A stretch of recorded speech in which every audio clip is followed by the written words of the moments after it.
अस्सलाम वालेकुम students, how are you. Okay, आज हमने स्टैंडर्ड 9 का है turning effect of force. Topic है सेंटर ऑफ मास। टॉपिक है सेंटर ऑफ मास।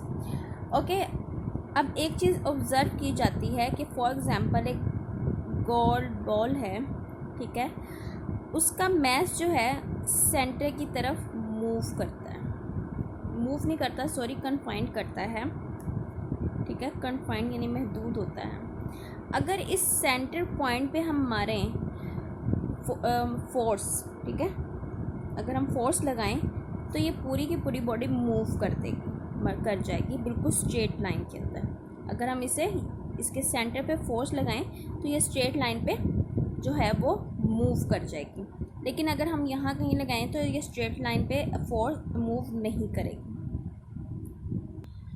तो हम कहेंगे कि जब फोर्स सेंटर पे लगाई जाती है, यानी सेंटर ऑफ मास पे लगाई जाती है, तो एंटायर बॉडी जो है वो मूव कर जाएगी फोर्स की डायरेक्शन के पे। इसका मतलब है कि टॉर्क प्रोड्यूस नहीं हुआ। इसका सिंपल मतलब क्या है कि टॉर्क जो है वो प्रोड्यूस नहीं हुआ और बॉडी जो है रोटेट हुए बगैर सिंपल जो है वो फोर्स की डायरेक्शन में मूव कर जाएगी।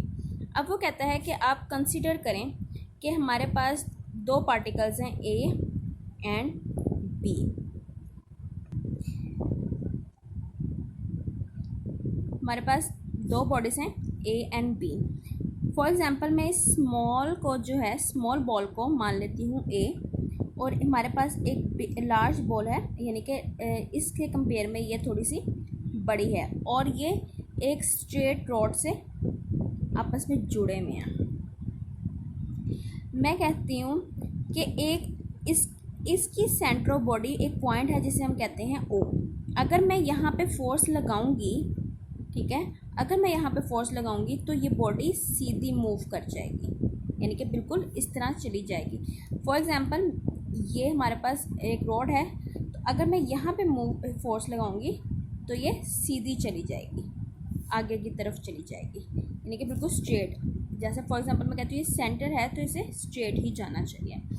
लेकिन अगर हम इसके सेंटर ऑफ मास से हट के लगाएं, जैसे फॉर एग्जांपल ये है, क्या ये पेन है, इसे मैं सेंटर ऑफ मास से हट के लगाऊंगी फोर्स, तो ये टर्निंग इफेक्ट देगी और जो है टॉर्क प्रोड्यूस हो जाएगा, ठीक है।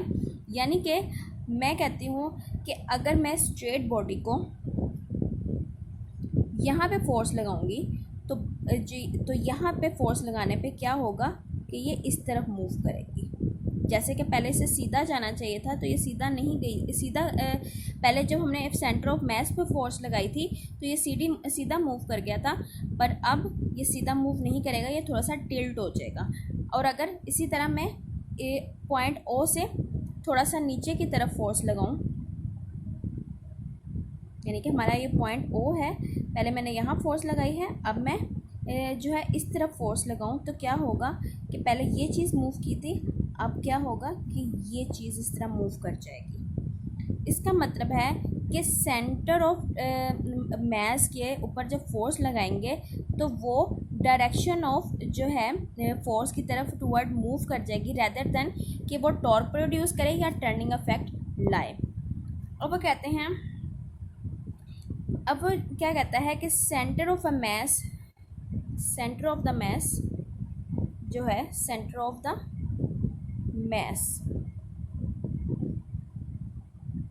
इज ऑफ अ सिस्टम, ठीक है, सिस्टम यानी anything under observation is such a point, ठीक है, वेयर जो है फोर्स वी अप्लाइड और कॉज द सिस्टम, और वो फोर्स कॉज करे कि सिस्टम जो है वो विदाउट रोटेशन यानी कि रोटेट हुए बगैर जो है वो मूव कर जाए। सिंपल। अब आप ही की बुक के अंदर उन्होंने दिया है centre of gravity, centre of gravity. हमारी ज़मीन गोल है, ठीक है, इसका मतलब है कि इसका भी सेंटर ऑफ मास है, जिसे हम कहते हैं सेंटर ऑफ ग्रेविटी, जिसे हम कहते हैं सेंटर ऑफ ग्रेविटी। आपको ये बात पता होगी कि ज़मीन हर चीज़ को अपने सेंटर की तरफ खींचती है, और वो फोर्स कितनी होती है, उसके वेट के बराबर, ठीक है। ज़मीन हर चीज़ को अपनी तरफ खींचती है, यानी कि वो फोर्स बराबर होती है, क्या कहते हैं, वेट के। अगर फोर्स ज़्यादा हो जाए तो हम ज़मीन में धंस जाएंगे, अगर वो फोर्स कम हो गई तो हम हवा में उड़ जाएंगे, ठीक है। जैसे फॉर एग्ज़ाम्पल क्या कहते हैं, जब हम चाँद की बात करें, जब एस्ट्रोनॉट चाँद की बात करते हैं तो वो कहते हैं कि ज़मीन पे जो चाँद की ग्रेविटेशन फोर्स है वो ज़मीन से कम है, तो चाँद जो है हमारी बॉडी के ऊपर हमारे वेट के अकॉर्डिंग जो है फोर्स नहीं लगा पाता, जिसकी वजह से अगर आपने कभी जो है कोई वीडियो देखी हो तो जो एस्ट्रोनॉट है वो जंप कर रहा होता है, यानी कि उसकी बॉडी चल नहीं पा रही होती क्योंकि ग्रेविटेशन पुल कम होता है। ओके, यानी कि सिंपल सेंटर ऑफ ग्रेविटी है और हमारी बॉडी पे जो फोर्स लगा रही है वो हमारे वेट के बराबर है। अगर ये ज़रा सी कम या ज़्यादा हो जाए तो हम ज़मीन पे चल नहीं सकेंगे। इसका मतलब है कि कोई यहाँ खड़ा है, ज़मीन के यहाँ खड़ा है, यहाँ खड़ा है, यहाँ खड़ा है, तो ज़मीन उसे अपनी जो है ऊपर चढ़ने की परमिशन देती है, क्योंकि वो सारों को अपने सेंटर की तरफ खींच रही है। इसका मतलब ये नहीं होता कि यहाँ पे जो यहाँ पे बंदा खड़ा है वही खड़ा रहेगा, यहाँ वाला गिर जाएगा, नो।